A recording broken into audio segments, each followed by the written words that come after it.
microphones, the original, I would say traditional, but the original microphones.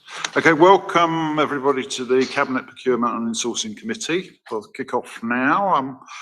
Just to confirm that it's still be live streamed for public viewing and will be uploaded after the meeting together with the decision sheet to the council website. The press and public will be asked to leave the proceedings after the public business if there is a requirement to consider exempt appendices, and I understand that may happen tonight. So if I can ask Andy to read the protocol. Thank you very much, Chair. Just a reminder, only speak when invited to by the Chair. If you wish to speak, please raise your hand and direct all communications via the Chair. Please ensure your mics are muted when you are not speaking. If you're referring to a specific page or picture in a report, refer to the page number. If you're having technical difficulties, please use the chat function in Google Meet to alert the meeting or dial in on the phone number provided. Please do not use the chat function for putting formal questions to the committee or to make any other comments, and any persistent disruptive behaviour will result in removal from the meeting. Many thanks.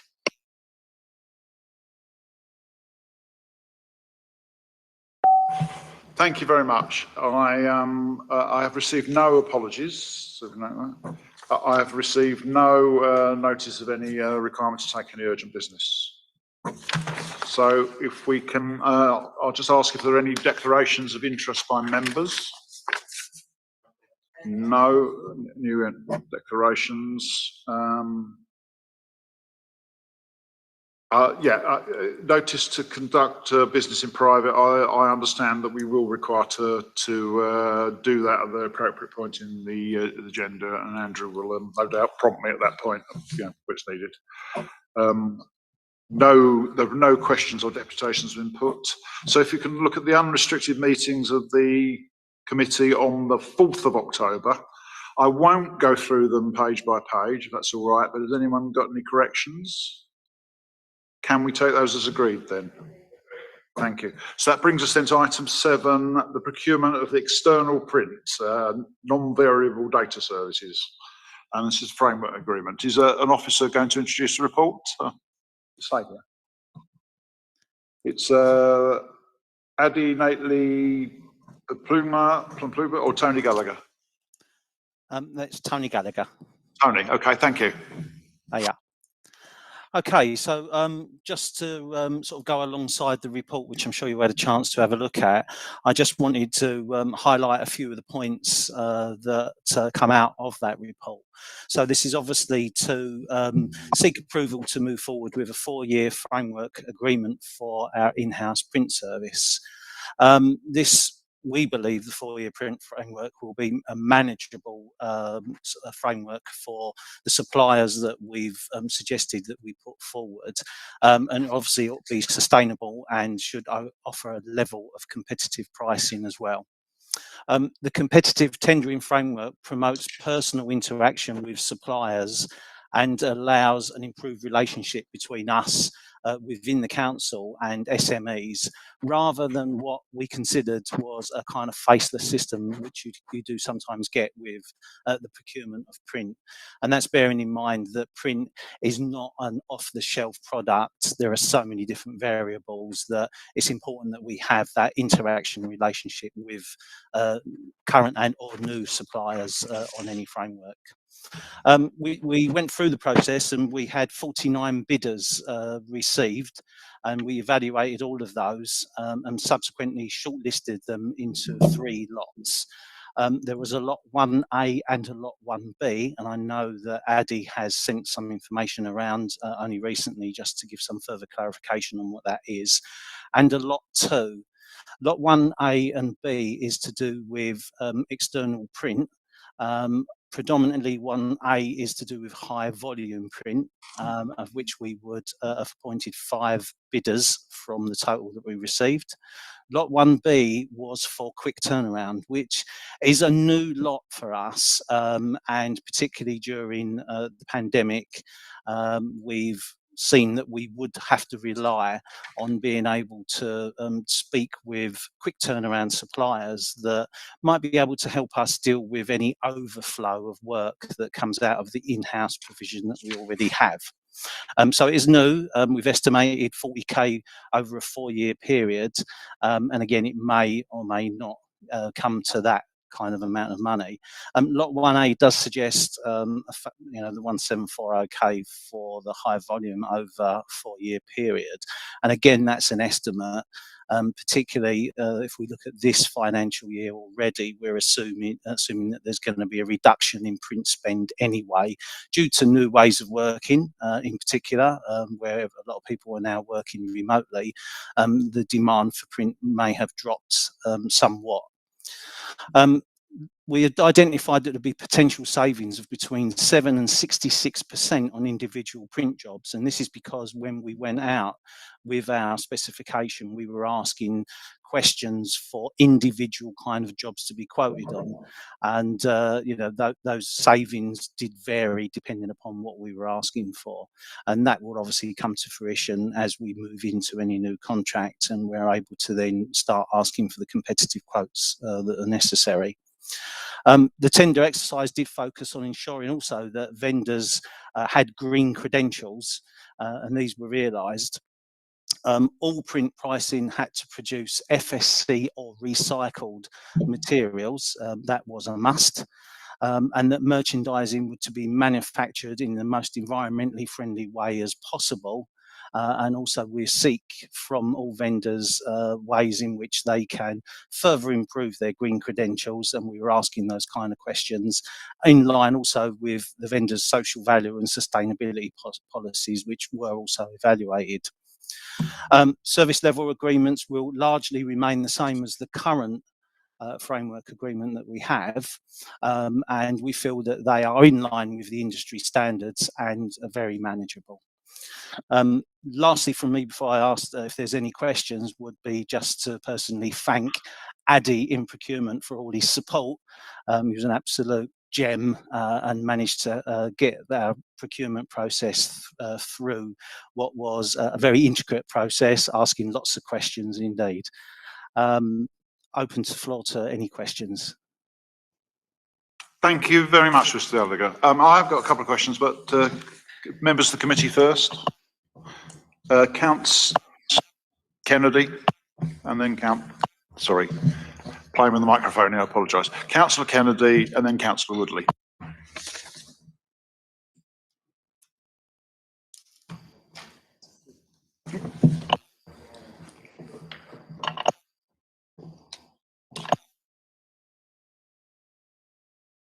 Thank you. 2 questions, Chair. Obviously, I welcome the comments at 5.1.4 that explain why we don't insource this particular type of printing, and I completely understand that. But I think as a question for this paper, and as a more general principle for us as an insourcing committee, I think it would be really helpful for us to be able to understand what sort of volume and value of printing we do in-house in order for us to consider what we are outsourcing. And I wondered whether we should do that, perhaps think about having that as a figure that we look at for everything that comes here, if it's quantifiable.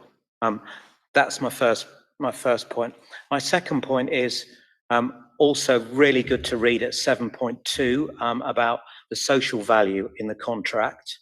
But I was slightly worried that at 6.1.1, it was a cabinet office that forced us to move to considering, to weighting social value at 10% rather than 5%.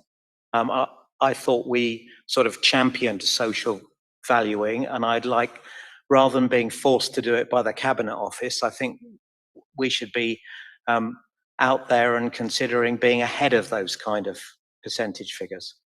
Thank you.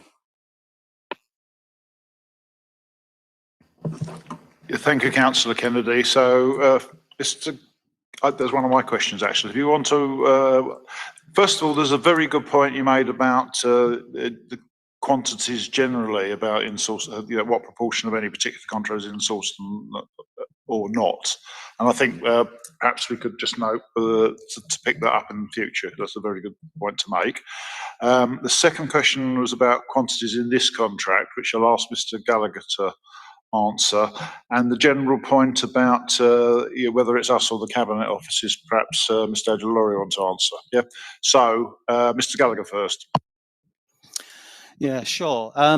Basically, we are receiving requests every day throughout the whole of the council for different kinds of work, and that can combine a small run of documents up to very large print runs, either for commercial or marketing purposes from comms department, which are highlighting events that are going on around the council and so on.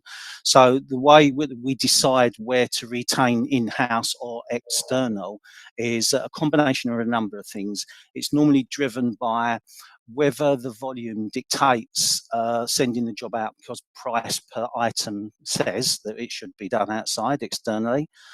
So on large LIFO printing machines, the cost per unit is dramatically less than what would be considered in-house digital type equipment that we have in the town hall. The other things are the deadlines that are provided. Sometimes the deadlines are so tight that, again, only a commercial external supplier will be able to fulfill those deadlines. Basically, the decisions are made on the understanding of the staff that are working in the print room with the experience that they bring in understanding the best, most efficient place to send a print job in terms of delivery, quality, and obviously the value for money. Does that answer everything?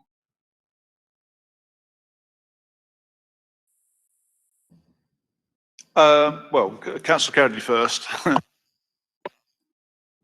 Yeah, I have a follow-up about the deadlines.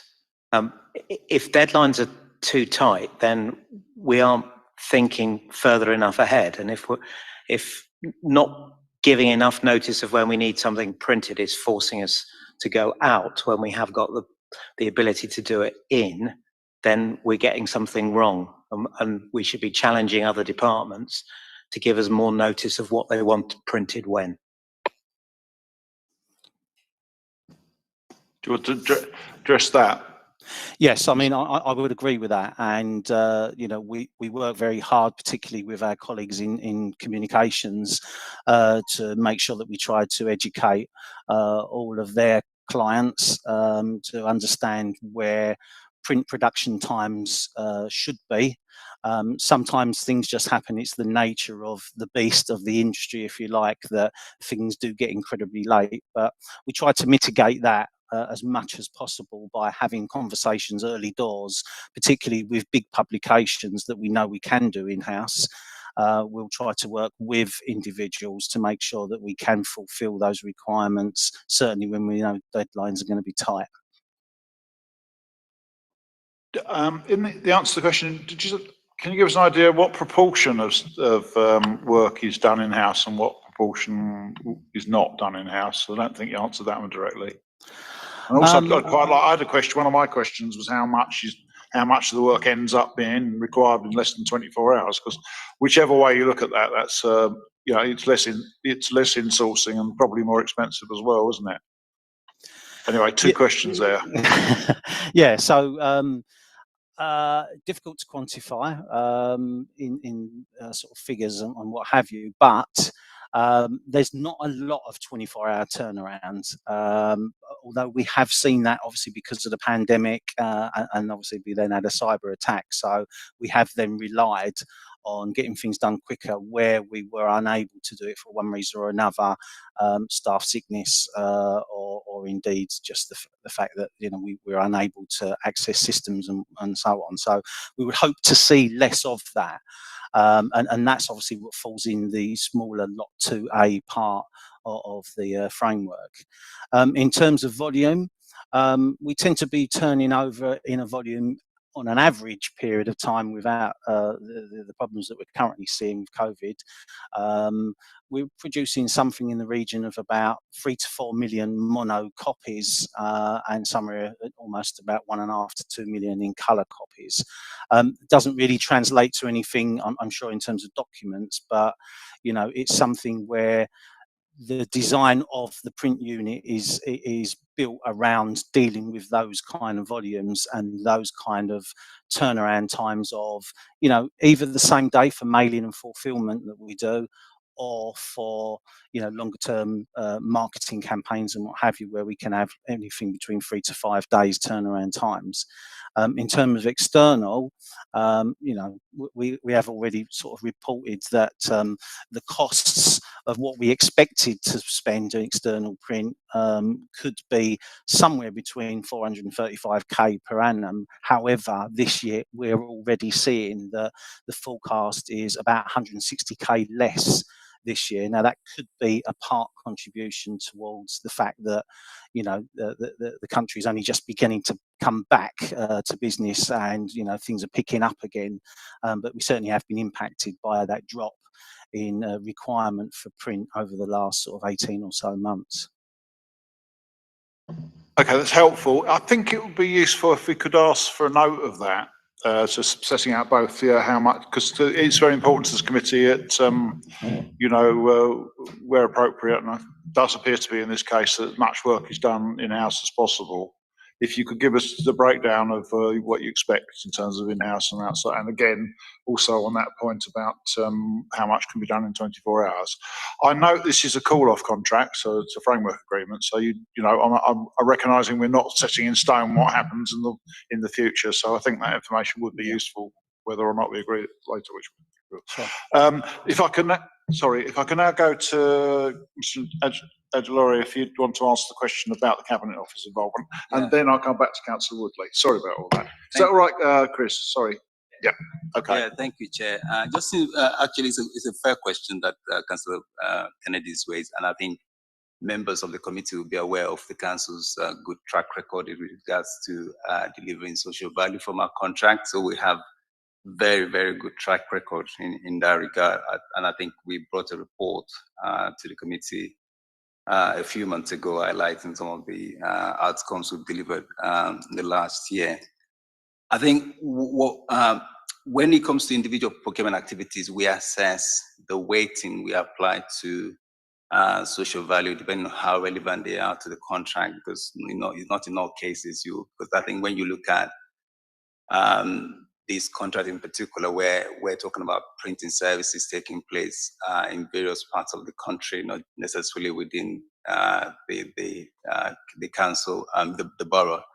So officers probably initially thought 5% was adequate, and I think alluding to 10% that the Cabinet Office has recommended. It's actually a guidance, so they give us, they give public sector organization indicative guidance around, guidance around indicative weighting they could apply to social value.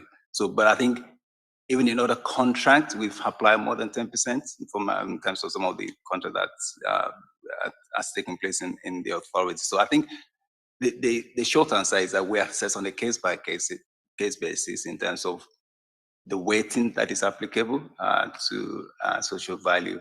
But I think what I can assure members is that this is something we take very, very seriously in terms of delivering social value in our contract, and this is something we'll continue to do in the future.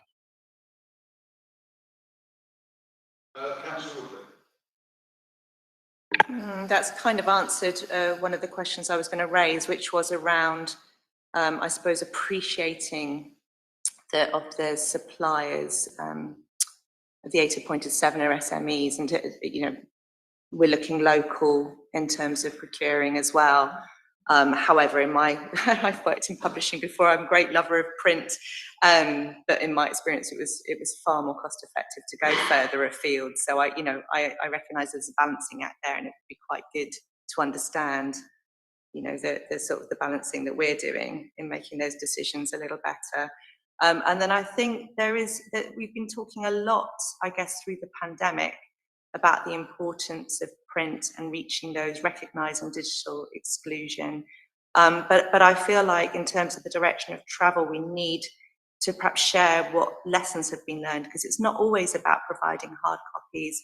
There's been, excellent work done in terms of text messaging. We've seen that particularly through the NHS. So if we're getting core urgent information across, there are other ways to communicate with people who perhaps don't have laptops. It doesn't all have to be in hard copy print. And I want to be sure that when we commit to print, it's because print is the best way to get communication across. It isn't always the case, and it isn't cheap. So I'm a lover of print, but I don't think it's always the best way to communicate. And I would like assurances that we're making the right decision, and that we're following what happens to that printed material when it goes out there, and we know it's actually being looked at, understood, read, used. It's not just sitting in a pile somewhere on a bookshelf. So I would like assurances around that as well. Thank you. That's a good question. Who wants to address that from the Mr. Gallagher? Is it? I mean, I suspect you procure it, don't you? Yeah. Yes. There's some, there's some very important questions about how we monitor the effectiveness of what we're doing, and the message is getting through to the right people in the right way. Yeah, I mean, I certainly can answer that because, we are part of ICT overall, and ICT are already currently working on making sure that, all channels of communication are used to to the best. And that doesn't necessarily mean print. And I'm also an advocate of, despite loving print, there are times when it needs to be questioned, and are we doing the right thing? So certainly I'm aware that IT are supporting that and looking at supporting the entire council in making sure that other channels are used, as are we. We have mailing solutions, and one of the things that we're looking at is, rather than sending actual physical mail out, where there's opportunity, that we should be exploring sending SMS or emails and so on and so forth. So we do look at that as well. Obviously, when it comes to the production of the high profile communications work that we see coming through us quite often, obviously communications are looking at that as well, and we have already seen a reduction of that kind of work that comes through print, because they are using other channels to promote various events, etc., not only internally to staff but also to the wider audience within Hackney.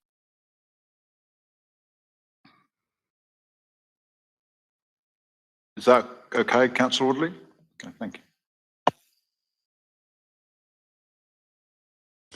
I had one question, which is on procuring green in 7.1.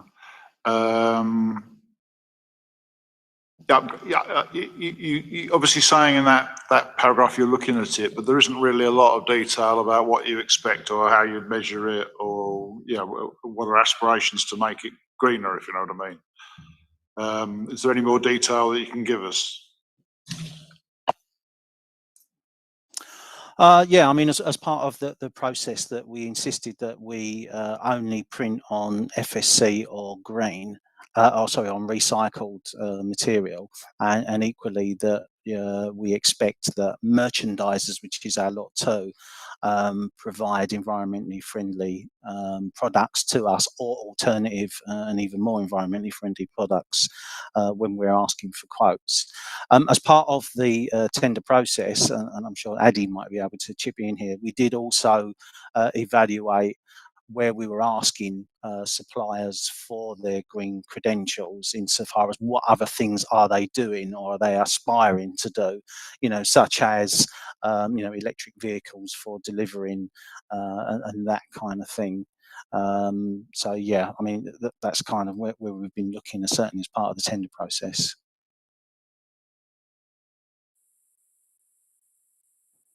Okay.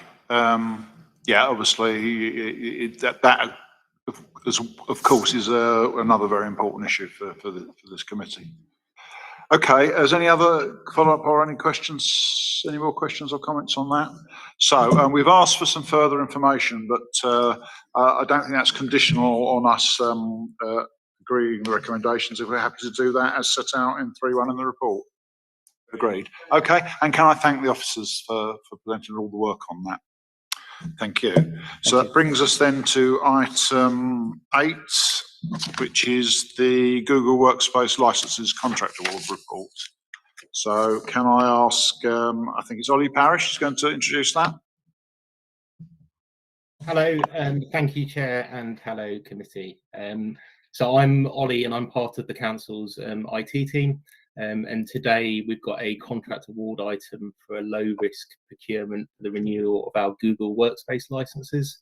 It's got a maximum contract value of almost £2.9 million over an optional 4-year term.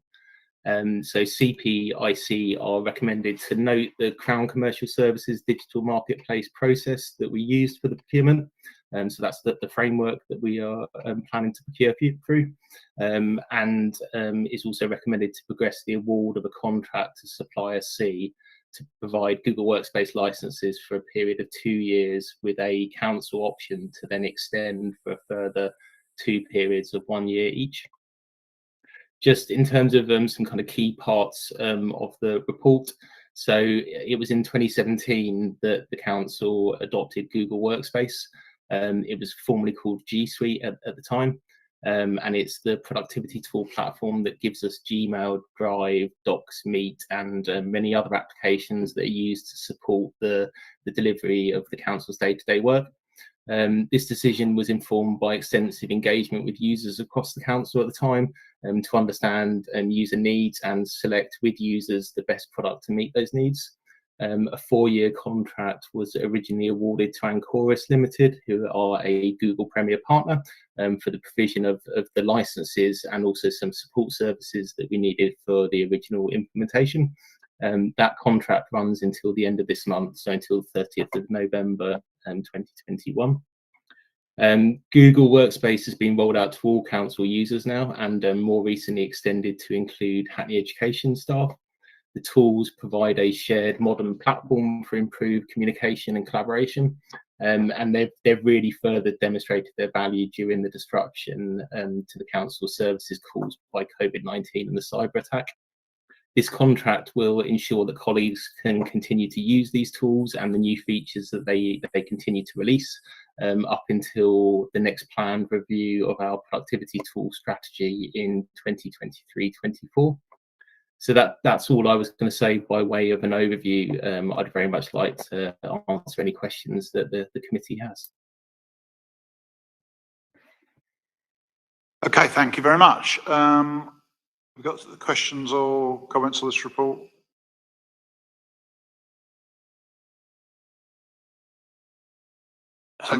I do, Chair, but it requires us to consider the exempt appendix. Okay, shall we deal with questions that don't require the exempt appendix first? So, Councillor Bramble. To comment, and I suppose the rest would have to be under the exempt appendix, just to comment on the helpfulness actually for schools and Hackney Education to be on the same system for our residents and internally as well, and appreciate the work that officers and lead members have had to do to get us to that place. I had some more questions around just the consideration of the cyber attack in relation to this, but I think I'd go more into detail under the exempt item, Chair. I had a question, sorry, I had a question about the actual numbers. I mean, we've got a minimum and a maximum in the report, but I just wondered, yeah, how many staff actually are on the system, and what mechanism have you got in place to make sure we don't end up overpaying? You know, making sure people come off when they should, and you know, obviously being honest, add on when they could. So I wonder if someone could address that. Yeah, that's fine. I can take that. So we have around 5,600 user accounts at the moment. So it's a license is required for each individual account. Of those, about 5,200 are staff accounts or accounts that are used by members or some close partner organisations that we work with. And then we have a number of accounts that are used for either kind of administration type purposes or for things like shared mailboxes, so where teams have email accounts that they needing to use for communication as a team.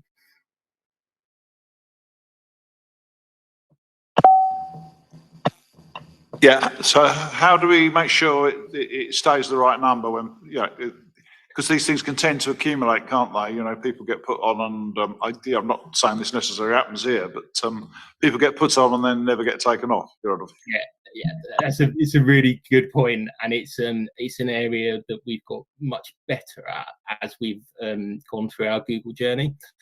So prior to Google, the productivity tool platform that we had, you didn't have to, for a user to have an account, they didn't have to have a license directly assigned to them. So you did start to see issues sometimes with accounts not being closed off as quickly as they needed to when people exited the organisation.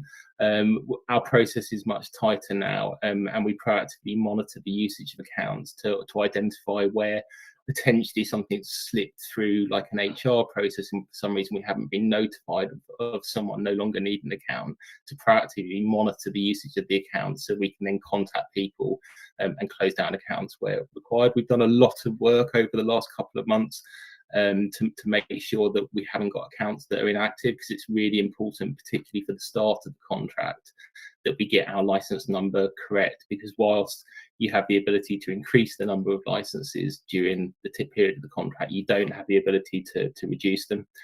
So we're confident that figure of 5,600 is the correct figure to start with.